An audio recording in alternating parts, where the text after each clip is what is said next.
Hazrat Abu Sa'id Khudri radiyallahu anhu states, while we were sitting in the company of Allah's Apostle sallallahu alaihi wasallam, and he sallallahu alaihi wasallam was distributing something, a man called Zul Huwaisira from Banu Tamim came and said, O Allah's Apostle, do justice.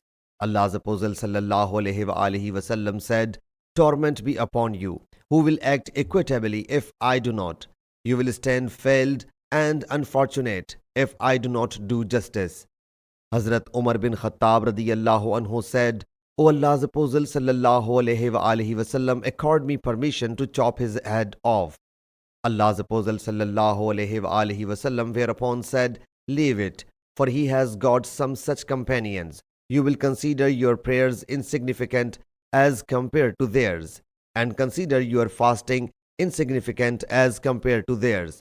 Those people will recite the Quran, but it will not go down their throats, and they will exit the religion as an arrow exits the game.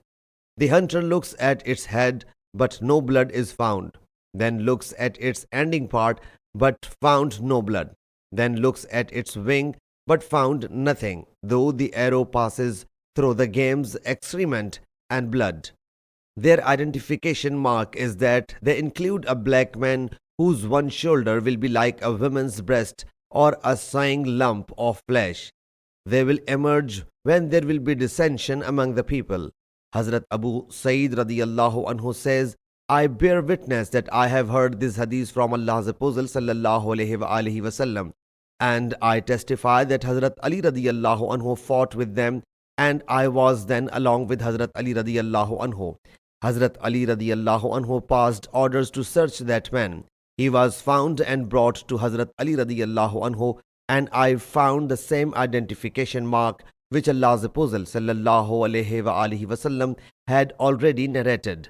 Sahih Muslim Hadith number 2453.